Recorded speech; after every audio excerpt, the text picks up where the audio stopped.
Hey everybody, Sean here with the super long overdue Vinyl Finds video. Sorry I haven't been uploading any videos. I've just been super busy. I've had a lot of life changes recently. For instance, I've met the love of my life, Sandra here. Hello. Who's starting a YouTube channel, and I'll give you a link to her Vinyl Finds after the video. Hope you guys like it. She is awesome. Thank you. And you can take my word for it. And besides that, I've written and I'm now directing my own movie, which is going awesome. It's called In Earth Attacks, a love story, and me and Sandra have been working on it. And it is a huge undertaking. It is super fun, but it's just hard to get everybody booked. Everyone's been nice enough to volunteer the time, but that means we have to, go with everybody's schedule, which means when they have the day off, it doesn't always, conclude with, doesn't always work with someone else's day off. So it's been a huge pain in the butt, but we've got some pretty awesome scenes, and I'll show you guys some clips after the video. But other than that, everything's going good. I've been meaning to get the Underground Comic Review too. I've had some awesome comments and some recent subscribers for it too, so I mean to get on that. It's just the movie thing, right? But let's get on with the Vinyl Finds. Alright, first we have an artist I just kind of recently started liking, and that is Kate Bush. This is Hounds of Love. What do you think of Kate Bush, Sandra? She's okay. She's okay? She's pretty. Yeah? She's alright. She's got a good voice. Yeah, she does. A very cool voice, kind of a different way of singing, and I feel like she does odd time signatures, but I haven't counted it out or anything. Yeah. One of my favorite tracks is actually Hounds of Love, really good, and of course Running Up That Hill.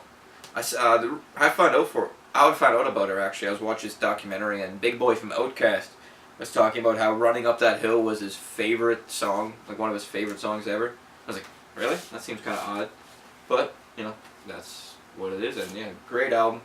Also have Wuthering Heights on CD I recently picked up, and also very good, totally different kind of sound to it. But she is very cool. I definitely want to pick up a couple more. I also want to get the album that has Army Dreamers on. I like that tune. Next, we have an album that Sandra's actually a big fan of a couple tunes on. Hell yeah. Oh yeah, and that is King Crimson. King Crimson, I feel like I said that wrong. King Crimson, Three of a Perfect Pair, the yellow one with Adrian Belew. Big Adrian Belew fan, along with King Crimson. And yeah, this is a great album. I find the one first side's definitely a little bit better than the second side. Agreed. Yeah, you're a big proponent of that, right? Mm-hmm. But a great tune on here is Model Man. Fantastic song. Love that song. Yeah, Three Perfect Pairs is awesome. Pretty much the whole first album is just absolutely killer. And kind of cool thing too, I forget if I've told this story, but Adrian Belew, the guitar singer for this, I actually got a chance to play one of his guitars. This one guy I know had a chance. Adrian Belew was selling a couple of his guitars. I don't know if you have him on Facebook, but add Adrian Belew on Facebook. He posted some cool stuff up, and he was actually selling some of his gear and a couple of his guitars.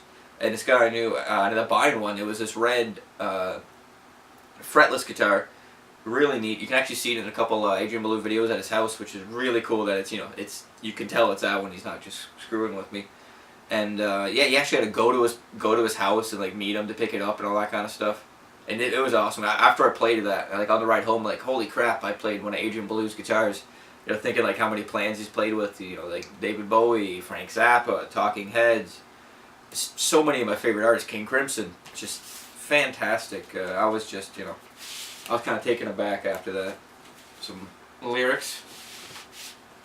All right, let's keep on moving. Yeah, pretty awesome, King Crimson, eh? Sure is. Next we have Bootsy Collins, Ultra Wave. Good old Bootsy, eh? Yep. Yeah, him and his brother's name's Catfish. How about those for names, eh? Interesting. Yeah. Very good album. Really dig it. Very funky. Very funky. One thing, I've been watching a lot of Tales from the Tour Bus lately. I think that's what it's called. Mike Judge put it out. Beavis Butthead guy. And, King of the Hill, all that. And it's kind of a documentary base. He gets interviews with different people, and he puts them together in an animation. And his whole second season is about funk. I highly recommend checking it out. You see a lot of clips on YouTube. And I think there's an episode about Bootsy Collins, and it's just awesome. It goes into his life. Turns out I guess he wasn't big into crowds, despite, being a performer and all that. I think he ended up getting, I think it was shingles or something all over his face. Yeah. So it was out of been itchy as all hell. Mm-hmm. Yeah, so, it's kind of too bad, but awesome guy. Great bass player, and you gotta love his basses too. He has these big basses that look like stars. Nice. Yeah, it's pretty darn cool.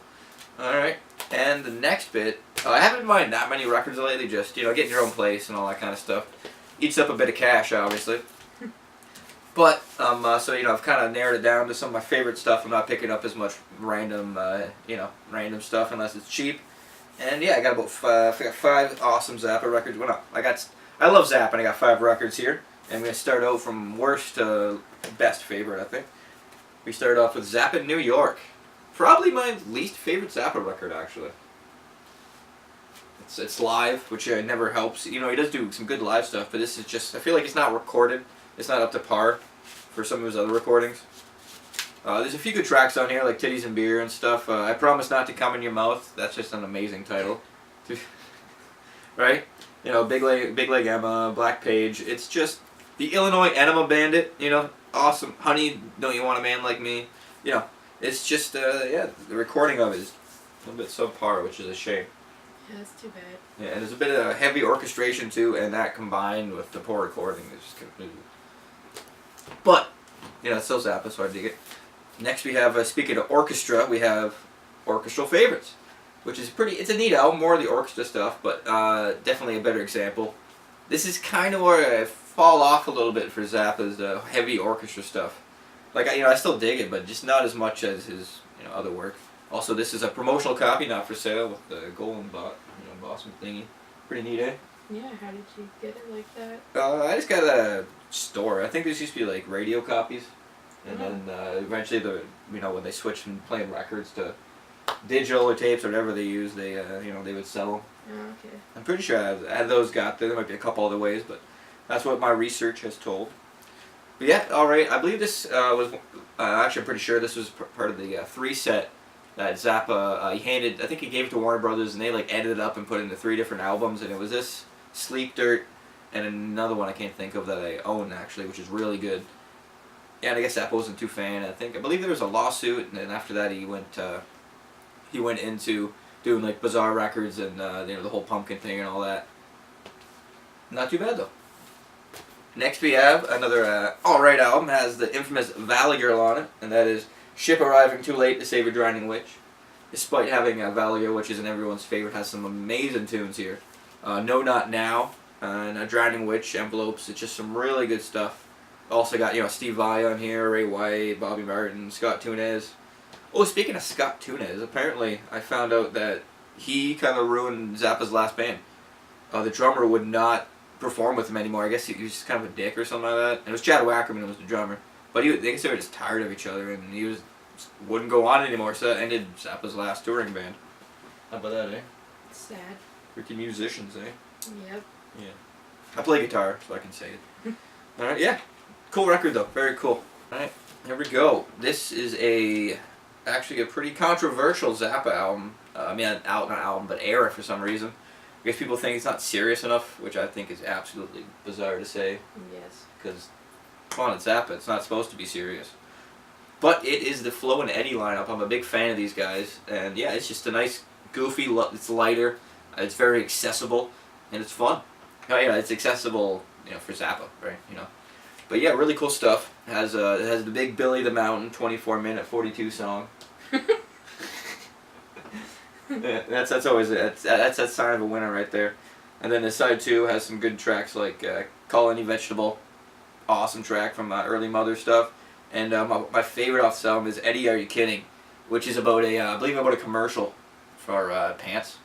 And it's freaking awesome. At some point they go into this, they rip off 16 candles but 16 tailors. It's just awesome. And I talk about these double knits pants, The double knits, they are the pits, the double knits. Yeah, it's just cool. And you got Dog Breath, another classic Zappa title.